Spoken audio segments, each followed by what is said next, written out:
E aí, pessoal, Elias, professor de História de vocês, estamos aqui para a gente dar continuidade à nossa discussão aí sobre as teorias políticas, né, do século XIX, as ideologias, né, que nortearam ali a ação política, os governos e, enfim, os movimentos do século XIX. A gente já falou vários, né, na aula passada falamos sobre o anarquismo, e aí para a gente concluir, né, esse processo, a gente vai comentar hoje sobre o darwinismo social, a eugenia e o dito racismo científico, né? Que basicamente a gente pode dizer que são pensamentos que estão dentro de uma mesma área de atuação ali, que acabam se ligando fortemente uns aos outros, tá? Então falar de darwinismo social necessariamente a gente está falando de uma base de fundamentação que leva ao desenvolvimento do que se entende por racismo científico e da eugenia, tá? Então é muito importante fazer a leitura, tá, do livro completo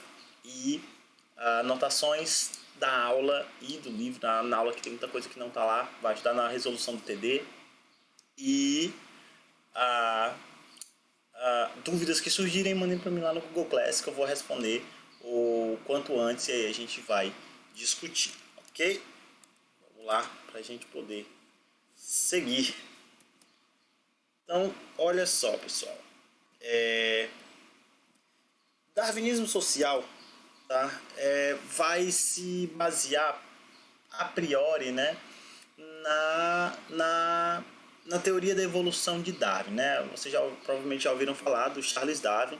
O Charles Darwin ele vai elaborar, né, um conjunto de teorias explicativas para o desenvolvimento das espécies como nós as conhecemos, né, trazendo a ideia de seleção natural, né, de que os seres vivos eles vão passando por um longo processo de transformação, né, de adaptação e de transmissão de determinadas características para os seus descendentes, levando assim a melhor a sobrevivência daquela espécie que de certa forma melhor se adapta, né, a situações, ambientes e tudo mais.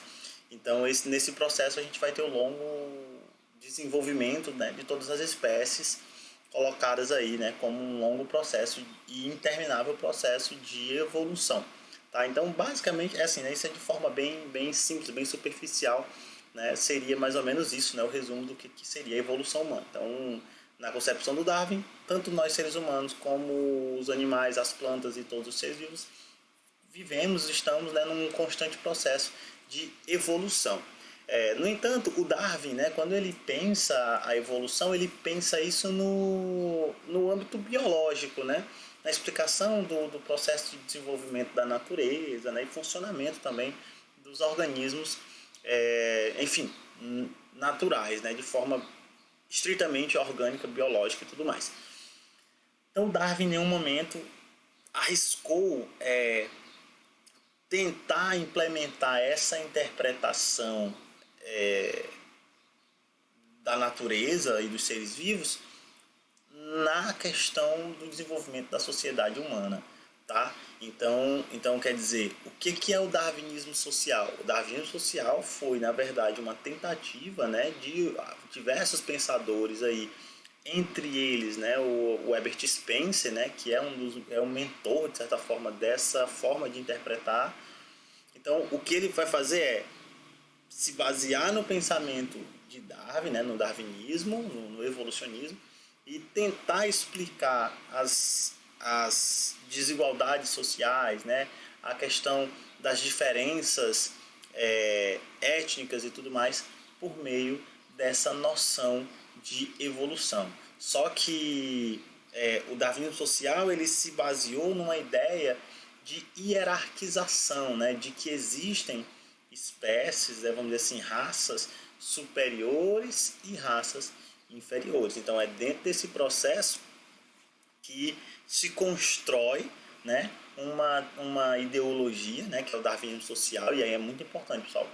O Darwin não foi adepto do darwinismo social, tá? Isso é importante destacar. Não é porque leva o nome de darwinismo que foi o Darwin que criou, não. Tá? O darwinismo social é só porque se utilizou, né, da base de pensamento da explicação evolucionista do Darwin para tentar explicar a segregação e a desigualdade naquela sociedade lá do século XIX.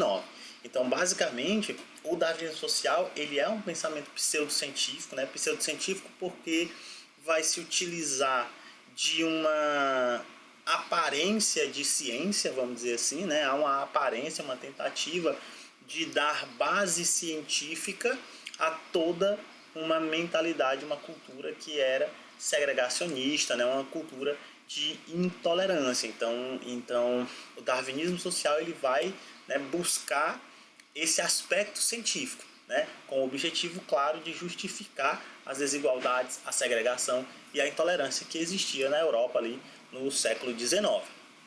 Como eu falei, né, um dos principais mentores dessa forma de pensamento é o Herbert Spencer, né, ele viveu entre 1820 e 1903, e aí é importante destacar que o darwinismo social ele se desenvolve ao longo do XIX, mas ele também vai ter forte influência no século XX, tá? E quando eu falo forte influência, eu estou falando mesmo de governos que vão adotar, né, uma série de princípios do darwinismo social, da eugenia, né, na sua forma de governo. Exemplo disso, governos nazistas, por exemplo, lá na Alemanha. A gente vai ter a aplicação também nos Estados Unidos de políticas segregacionistas, enfim, até no Brasil a gente vai ter o desenvolvimento de movimentos e instituições que trazem em seus princípios esse tipo de pensamento, tá? Então olha só, o Herbert Spencer foi um dos principais defensores dessas ideias, né, do darwinismo social. Então ele defendia basicamente que os seres humanos eles são naturalmente desiguais, quer dizer, biologicamente, né, no sentido de que existiria entre os seres humanos, né, os mais fortes e os mais fracos, sendo aqueles mais fortes, mais talentosos e mais capazes aqueles que vencem na vida, né? Vencem, progridem, enriquecem, possuem, enfim, propriedades e tudo mais. Então a desigualdade social nesse caso ela acaba sendo explicada dentro dessa perspectiva de que os mais ricos, os mais poderosos, aqueles que possuem poder são naturalmente mais fortes, mais aptos, mais talentosos. Ao mesmo tempo se explica que a pobreza, né, a desigualdade social, ela é causada pela incapacidade natural dos mais pobres, né? Quer dizer, os mais pobres eles não são pobres por uma situação histórica ou por uma desigualdade econômica ou pela exploração econômica que eles sofrem, né? Ou enfim, pelas condições sociais nas quais eles estão inseridos. Na explicação do darwinismo social, a pobreza ela é explicada especificamente pela incapacidade, pela incompetência, pela preguiça, né? Então, por uma ideia de inferioridade, literalmente. Então, quer dizer, dentro dessa lógica, o darwinismo social considera natural, né, que exista a pobreza e que, consequentemente, essa pobreza ela seja explicada por essa ideia de que são pobres porque não têm capacidade de serem outra coisa, né? E, consequentemente, por serem mais fracos dentro da perspectiva evolucionista, irão desaparecer, né? Então, é natural que ela exista para que os mais fracos eles desapareçam, eles pereçam. Por isso que os darwinistas sociais eles vão combater os programas de auxílio aos pobres, auxílio às pessoas com deficiência. Por quê? Porque na concepção deles, esses grupos sociais seriam inferiores e aí, consequentemente, deveriam desaparecer. Então, o Estado não poderia intervir justamente para que a seleção natural, né, o processo de seleção natural ele ocorresse com o desaparecimento desses grupos e a manutenção dos mais fortes, dos mais aptos, dos mais talentosos. E aqui é muito importante destacar que, por ser uma teoria surgida na Europa do século XIX, os mais aptos aqui vão ser, né, e aí a gente vai ver, por isso que eu estou falando que darwinismo social, racismo científico e eugenia andam de mão dadas ali, né?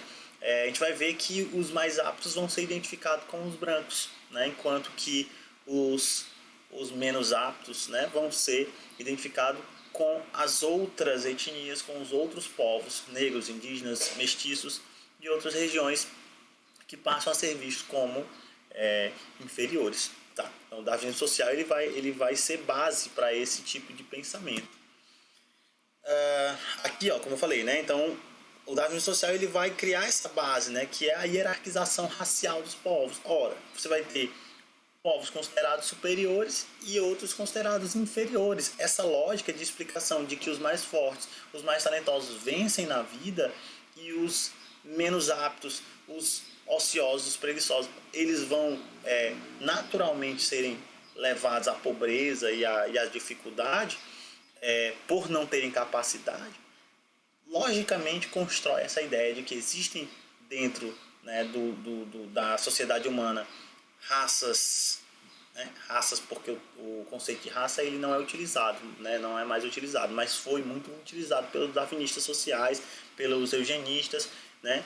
Então existiriam raças ou povos superiores e povos inferiores, e os povos superiores estariam, né, fadados, vamos dizer assim, a conquistar, dominar esses povos inferiores para que pudessem levar a civilização, levar a tecnologia, o progresso, o desenvolvimento, que esses povos por si só não teriam capacidade de alcançar. Inclusive, o darwinismo social ele foi fundamental para justificar o que nós chamamos de neocolonialismo, ou o movimento imperialista que ocorre lá no século XIX, principalmente depois da década de 60, né, de 1860 em diante, a gente vai ter um longo processo de domínio europeu sobre outros continentes, principalmente sobre a África, né? E essa visão darwinista social ela foi fundamental para justificar esse tipo de atuação em que os europeus eles vão dominar, vão invadir, vão conquistar esses povos e impor o seu modo de vida a esses povos, né? Porque, como eu falei, dentro dessa lógica, os brancos seriam então superiores e os povos dominados eram os inferiores. E os brancos, por serem superiores, tinham a missão humanitária, olha aí, humanitária, de levar a civilização, levar o progresso a esses povos inferiores, porque esses povos não conseguiriam fazer isso por si próprios, né? Então, o darwinismo social ele contribuiu de forma muito profunda para um aprofundamento do etnocentrismo europeu, né? Então, cada vez mais, ao longo do século XIX, a Europa vai ser, né, vai se constituir, graças a esse tipo de pensamento, como o modelo de civilização. Então, todo o mundo, né, vai se basear no modelo europeu.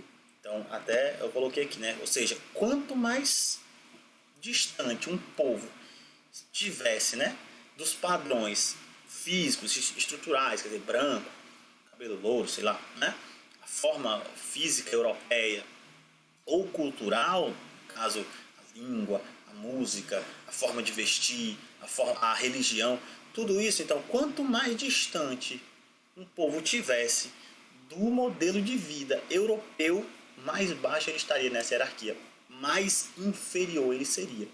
Então, quer dizer, o darwinismo social ele foi essa ideologia que fundamentou esse tipo de visão. E a gente vai ver que não para aqui, né? Isso vai se aprofundar ainda mais com o surgimento da eugenia. Aqui eu trouxe alguns exemplos de como você vai ter, né, essa ideia, como eu falei, pseudocientífica, né? Constitui-se o darwinismo social como uma pseudociência, e a eugenia vai também nessa onda, né? De tentar construir argumentos científicos para explicar essas visões extremamente segregadoras, enfim, intolerantes e tudo mais. Então aqui você vê, né, a comparação aqui, colocando aqui o homem branco, né, como o último estágio da evolução. Aqui novamente, comparando o rosto, né, do negro e do branco. Né? Então quer dizer, isso aqui são teoricamente estudos, né? Ó, esse quadro eu peguei porque traz justamente aquilo que eu falei, né? Coloca a Europa, então a gente vê o branco, né? Aqui representado pelos romanos, né? Pela Grécia e tudo mais. Então aqui você tem aqui a civilização, aqui está escrito Bretanha, né? Então no caso aqui é a Inglaterra. Então, o homem branco, ó, a gente vê aqui que tem homens, né, trabalhadores, soldados, e aqui ela carrega uma bandeira escrito civilização, né, em inglês, né, civilization. E, ó, do outro lado aqui, isso aqui está falando justamente sobre o processo de dominação, no caso aqui inglesa, né, da África, tá? E aqui você vê povos, né, negros, né, da África, e aí eles carregam aqui uma bandeira escrito barbarismo, quer dizer barbárie, né? Então quer dizer basicamente seriam bárbaros. A Europa seria o modelo de civilização a ser seguido, e tudo que não é europeu nesse momento é considerado bárbaro, selvagem, e a Europa tem a missão de levar a civilização a esses selvagens, a esses bárbaros, né? Então quer dizer, basicamente se justificava toda a violência que a Europa, né, lançou sobre os povos africanos e na Ásia também, como essa bandeira da civilização, né, de que esse era o fardo do homem branco e que esses povos eles deveriam, vamos dizer assim, se beneficiar, né, agradecer aos europeus por estarem levando a civilização, não importa o que isso custasse. Então, quer dizer, o darwinismo social foi base para esse tipo de pensamento. Tá? Racismo, eugenia e miscigenação. Né? Como eu falei, o darwinismo social ele foi base para esse tipo de pensamento, e aí ele vai ser aprofundado, dando origem, né, ideias racistas que vão se fundamentar no dito racismo científico, né, apesar desse termo ser um termo bem complicado, e a eugenia, que também é uma doutrina que vai surgir em decorrência desse darwinismo social. Então, basicamente, o que é que eles colocam? Né? O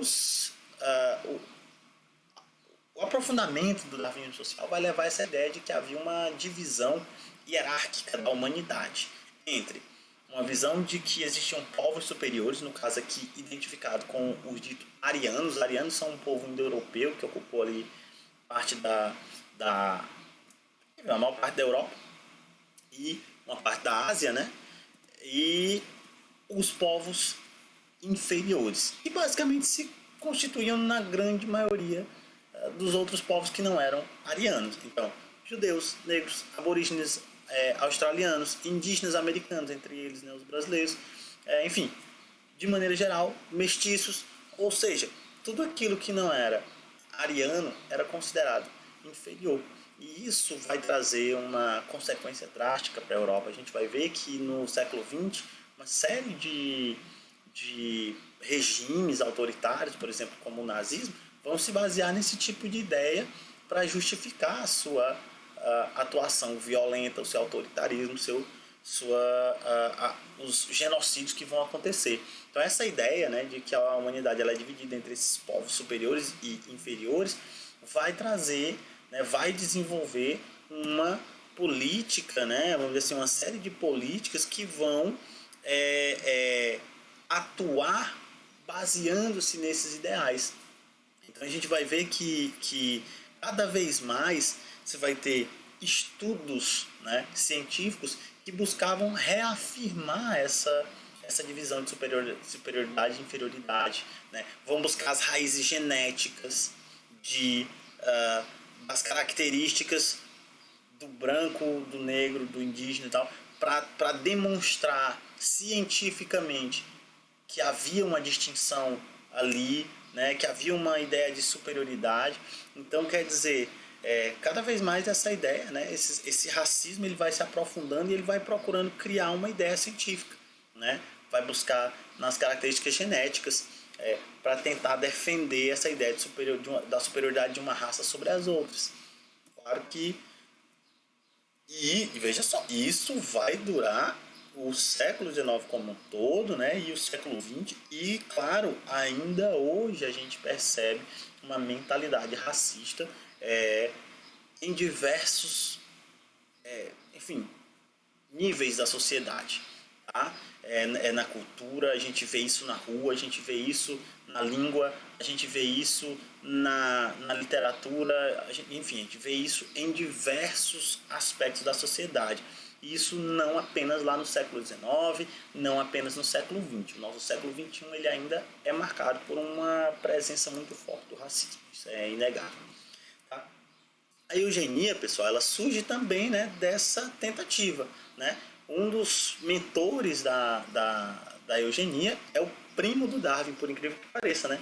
É o Francis Galton. Né? Ele passa a elaborar uma série de ideias, né, que vão sustentar a ideia de eugenia. Eugenia, a palavra eugenia, ela vem do grego, tá? O eu quer dizer bom, né? Ou bem, né? E genia vem da ideia mesmo de nascido, né? Nascer, né? Então quer dizer, aqui a gente está falando literalmente de uma ideia de uma raça, né? Superior, né? A ideia de uma raça boa, de uma espécie melhor, né? Então, essa ideia que a eugenia tenta passar. Então, olha só, a ideia do Francis Galton, ele vai propor justamente a criação de uma raça humana superior por meio do controle de reprodução. Então, basicamente, a eugenia é isso, né? Um controle da ideia de nascimento mesmo, para produzir uma raça superior, uma raça boa, uma raça melhor do que as demais. E quando a gente fala de teoria de controle, né, de reprodução, a gente está falando tanto do incentivo, né, a, a, ao casamento entre membros de raças superiores e o desencorajamento da relação com raças inferiores, bem como o desencorajamento, a reprodução dos ditos inferiores. Né? E quando eu falo inferior, nós estamos falando aqui, né? Como a gente já falou, tudo aquilo que não era ariano, tudo aquilo que não se identificava com o branco europeu. Então, a gente vai ver que isso é um negócio tão tenso que no Brasil, por exemplo, a ideia de miscigenação, né, pelo Brasil é extremamente miscigenada, então há uma mistura entre raças, né, dentro da perspectiva eugênica de raças superiores e raças inferiores, que há o atraso do Brasil, né, todo o processo que o Brasil vivia, as desigualdades e tudo mais, seria uma consequência desse tipo de miscigenação, esse tipo de mistura. Então, olha só, o que a Bolsonaro fala, né, no artigo lá, Darwinismo Social, Eugenia e Racismo. Quem quiser esse artigo, quem quiser ler esse artigo completo, manda para mim lá no Google Class que eu passo para vocês, tá? Para vocês darem uma lida, e é bem interessante. Então, olha só, ela diz o quê? A eugenia preconizava o favorecimento pelo Estado, então é o Estado, né, que iria favorecer a formação de uma elite genética, né, ou seja, de uma raça superior, por meio do controle científico da procriação humana. Então haveria ali, né, o Estado ele deveria, a eugenia vai pregar justamente isso, que o Estado ele deve intervir, controlar o processo de reprodução humana para favorecer o surgimento, né, e a manutenção de uma elite superior, de uma raça superior, de uma raça geneticamente melhor do que os demais. E aí ele diz assim, onde os inferiores, ou seja, os menos aptos, seriam ou eliminados, né, ou desencorajados de procriar. Visava essencialmente o aperfeiçoamento da raça. Então a gente vê, quando a gente lê isso, claramente é possível perceber o que foi o regime nazista lá na Alemanha. Né? O regime nazista vai se utilizar desse tipo de ideal, desse tipo de política, né? Literalmente, de extermínio, quer dizer, eliminar as raças inferiores. É só a gente, se você pesquisar sobre os campos de concentração, você vai entender o que a gente está falando. Né? Então, quer dizer, os campos de concentração nazistas, eles tinham esse objetivo, eliminar, exterminar essas ditas raças inferiores, os indesejáveis da sociedade naquele momento. Então, quer dizer, a teoria eugênica, ela vai propor ela não vai apenas justificar, né, o racismo, a segregação social, a intolerância, não vai apenas justificar isso, vai propor uma ação do próprio Estado de como fazer isso de uma forma, entre aspas, eficaz.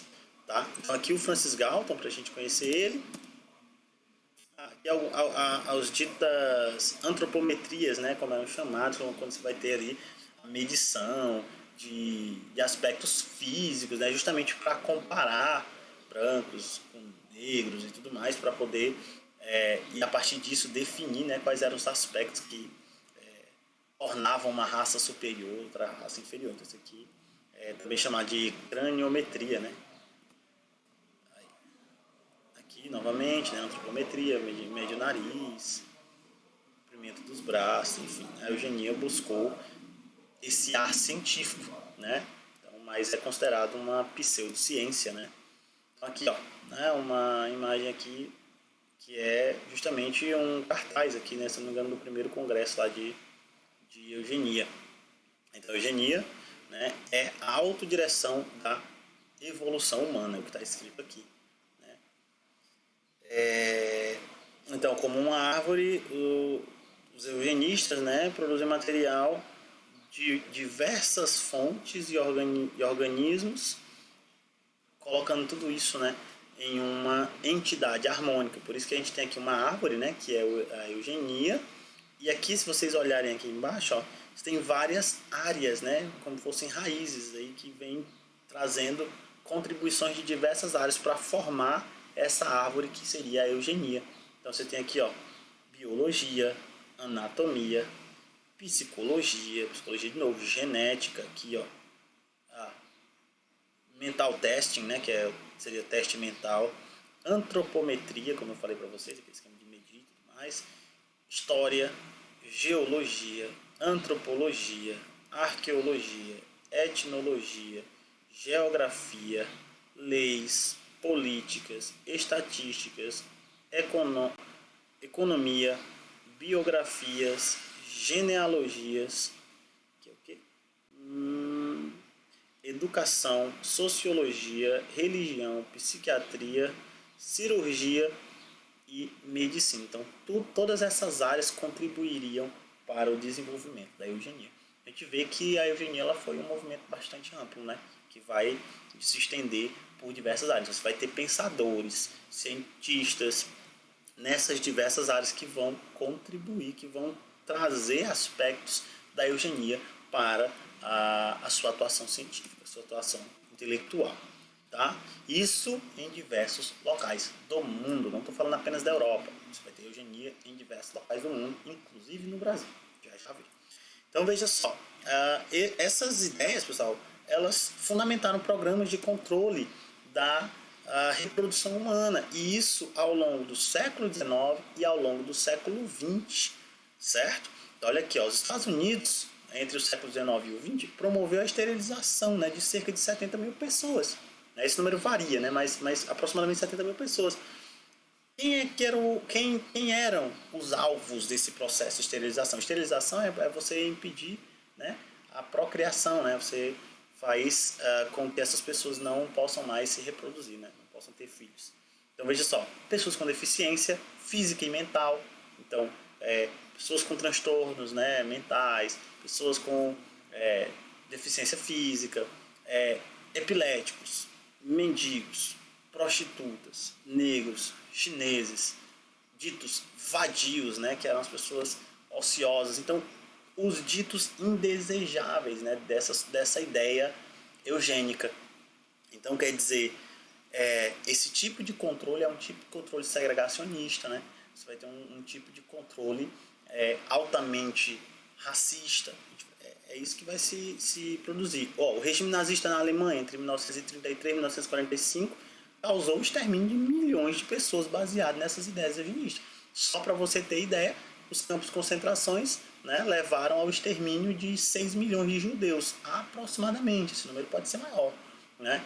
E esse número pode, inclusive, ultrapassar os 10 milhões quando se reúnem todos os outros grupos que foram vítimas dos campos de concentração. Né? A gente está falando de homossexuais, a gente está falando de ciganos, enfim, pessoas de outras religiões. Então, basicamente, os campos de extermínio lá na Alemanha nazista, eles são parte de uma política eugenista, né? O próprio regime vai fazer muito disso, né? Vai proibir o casamento entre alemães, entre brancos alemães e pessoas de origem judaica, né? Então, quer dizer, então, tudo isso vai fazer, são políticas que foram pensadas segundo o pensamento eugenista, né? Então, quer dizer, um pensamento segregacionista, né? Ó, no Brasil, o darwinismo social e a eugenia tiveram forte influência na elite intelectual do Império e no início da República, principalmente entre o finalzinho do Império, né, já nos finais do Império, e o início da República no Brasil. Tá?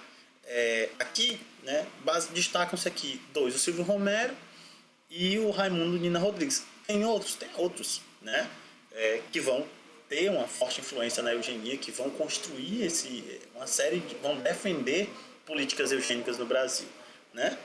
Mas aqui a gente destaca esses dois. Basicamente defendia o quê? Que os problemas socioeconômicos do Brasil, desigualdade, pobreza, atraso, né, eram causados pela miscigenação do branco com o índio, com o negro. Então essa miscigenação ela era maléfica, né, na concepção desses eugênicos. E a ideia deles, né, muito deles, vai ser defender um processo de branqueamento da sociedade brasileira, né? Então, quando a gente falou anteriormente, a gente estava falando sobre o Brasil Império, o processo de imigração, lembra lá? A imigração europeia para o Brasil, ele também está ligado a uma ideia eugenista aqui, né, no caso de branqueamento da sociedade. Porque na concepção desses autores, esse branqueamento também traria o progresso, afastaria a herança do índio e do negro, né? Afastaria a carga genética dessas ditas raças inferiores e, consequentemente, levaria o Brasil ao progresso. Então, a solução para o progresso brasileiro era o branqueamento. Então, eles vão inclusive, defender a ideia de proibir a entrada de populações não brancas no Brasil, né? Vão tentar desencorajar o casamento entre populações mestiças. Então essa ideia é eugenista, né? Basicamente. Então olha só, então a gente vê que são teorias que tiveram alcance, né? E que é possível perceber eco, né, ainda hoje, desse tipo de pensamento, um pensamento altamente sustentável, né? Completamente sustentável. Hoje, né, muitos anos de lá para cá, diversos estudos nas mais diversas áreas da biologia, da medicina, da sociologia, da antropologia, da história, enfim, das diversas áreas da genética, vão comprovar que a constituição humana ela é muito semelhante.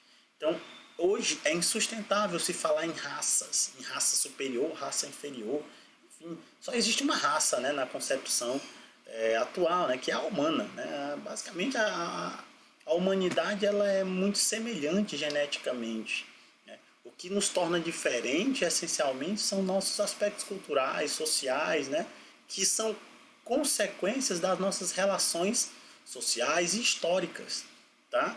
As desigualdades que existem, elas não são naturais, elas foram construídas num longo processo histórico de exploração, de submissão, de segregação, enfim, de N fatores, mas eles têm causa histórica e não natural, como defenderam os eugenistas. Então, quer dizer, hoje em dia é consenso, né, na ciência que não tem como falar de raças, né, entre nós, né, entre os seres humanos, tá? Porque nossa genética ela é constituída muito semelhante, apesar das nossas diferenças físicas, enfim, e tudo mais, nós temos capacidades, né, muito, muito, muito semelhantes, de forma que não há como diferenciar raças superiores ou inferiores, certo? Então, olha só, essas teorias pseudocientíficas, né, que buscaram encontrar bases na ciência para explicar, justificar o racismo, justificar as segregações, hoje, né, em sua grande maioria, estão desacreditadas, pelo menos no âmbito científico, né? Claro que a gente sabe que ainda existe muito fortemente ecos desse tipo de pensamento, né? Então, isso que eu coloquei aqui, né? Então, apesar da gente cientificamente já ter superado todas essas ideias aí, essa ideia de superioridade e inferioridade racial já foi jogado na lata de lixo pela ciência há algum tempo, o racismo ainda existe.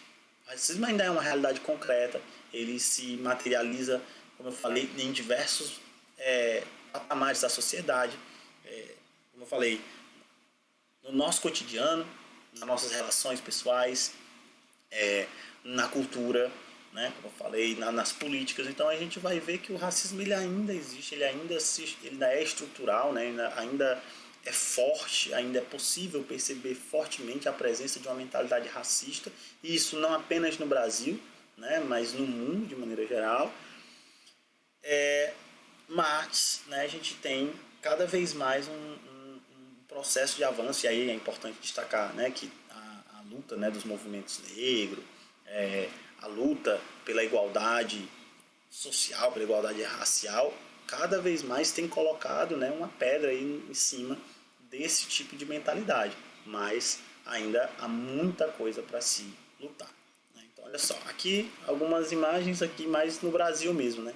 Também, ó, novamente, fazendo aquele tipo de medição que eu falei anteriormente. Aqui eu trouxe alguns jornais, boletins que trazem justamente a presença da eugenia no Brasil. Ó. Então, boletim de eugenia mensal. Olha a data aqui, ó. Abril de 1929. Então, a gente está falando aqui do Brasil no início do século XX. Olha aqui, direção e proprietário, Dr. Renato Kel. É isso mesmo. Então, você vai ter aqui, ó, editado e propagado. Olha aqui, Instituto Brasileiro de Eugenia. Então, você vai ter uma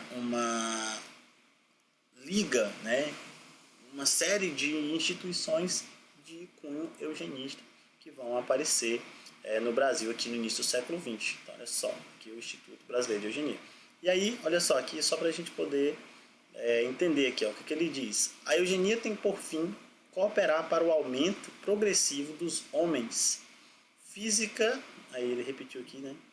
Psíquica aqui. Então, física, psíquica e moralmente sadios. Então, a gente está vendo que o princípio eugênico ele vai muito além da questão da cor, né? Que está falando da questão física também, né?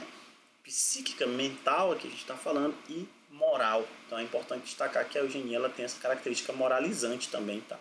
Então, os comportamentos também eram vistos como comportamentos civilizados ou bárbaros, e isso a gente vai ver em diversos discursos.